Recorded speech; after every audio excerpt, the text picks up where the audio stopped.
جب کوئی شخص فوت ہو جاتا ہے تو اس کے اعمال کا سلسلہ ختم ہو جاتا ہے۔ جب آپ تھے تو آپ نماز بھی پڑھتے تھے اور آپ کے نامہ اعمال میں اس کا ثواب درج ہوتا تھا۔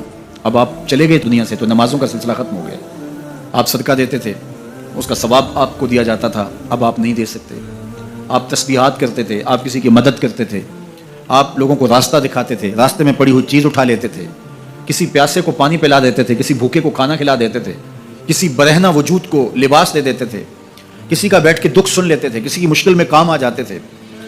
آپ حج کرتے تھے، آپ عمرے کرتے تھے، آپ قرآن مجید کی تلاوت کرتے تھے، یہ کتنے اعمال خیر تھے جو آپ بجا لاتے تھے۔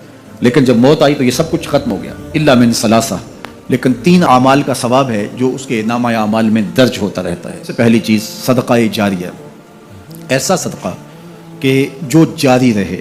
آپ نے مسجد تعمیر کروا دی، جب تک وہ مسجد موجود رہے گی اور لوگ اس مسجد کے اندر نماز پڑھتے رہیں گے، ان کی پیشانیاں سجدہ ریز ہوتی رہیں گی، تو نماز پڑھنے والوں کو تو ثواب ملتا ہی رہے گا، جنہوں نے مسجد تعمیر کروائی ان کے نامہ اعمال کے اندر بھی ثواب درج ہوتا رہے گا۔ صدقہ جاری، مدرسہ تعمیر کروا دیا، آپ نے کوئی ہاسپٹل بنوا دیا، آپ نے انسانی ضرورت کے لیے پانی کا کنواں کھدوا دیا، اسی بات۔ اور علم ينتفع به، یا علم جس سے لوگوں کو نفع پہنچتا ہے، یہ ایک ایسا کھاتا ہے جو کبھی بھی بند نہیں ہوتا۔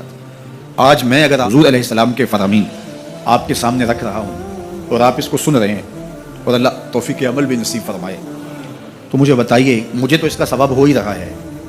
اب جس استاد نے مجھے پڑھایا ہے اور یہ سکھایا ہے، یہ جتنے لوگ سن رہے ہیں سب کا ثواب میرے استاد کے نامہ اعمال میں درج ہو رہا ہے، اور میرے جیسے اور بھی شاگرد ان استادوں کے جو اگر یہ کام کر رہے ہیں تو ان کا ثواب بھی استاد کے کھاتے میں درج، اب اس کا ثواب پھر ان کے استاد کے کھاتے میں درج، اور پھر ہمارے استادوں کے جتنے بھی ہم سبق تھے سب کا ثواب ان استادوں کے کھاتے میں درج، اور پھر ان کا ان کے کھاتے میں، اور یہ چلتے چلتے حضرت ابو ہریرہ کے کھاتے میں چلا گیا، اور پھر ان کا ثواب رسول کریم کے کھاتے میں گیا۔ علم ينتفع به، ایسا علم جو نفع دیتا ہے۔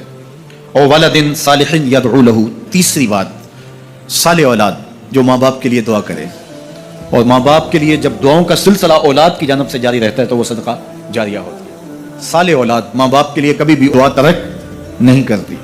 اولاد صالح تبھی ہوگی کہ وہ 5 گانا نمازی ہوگی، اور 5 گانا نمازی اولاد اہتمام سے دعا نہیں بھی کر پائے گی تو دن میں کتنی مرتبہ کہے گی ربنا اغفر لی ولوالدی، اے اللہ مجھے بھی بخش دے، میرے ماں باپ کو بھی۔ ایک شخص کے 2 بیٹے ہیں، 3 بیٹیاں ہیں، 3 بیٹے ہیں، 4 بیٹیاں ہیں، اور وہ نمازی ہیں اور روز کہتے ہیں ربنا اغفر لی ولوالدی۔ یار کبھی تو کوئی لمحہ ایسا ہوتا ہے جب تار جڑی ہوئی ہوتی ہے، کبھی تو لمحہ ایسا ہوتا ہے جب بالکل خلوص کا رشتہ مضبوط ہوتا ہے، کبھی تو لمحہ ایسا ہوتا ہے جب دقت تاری ہوتی ہے۔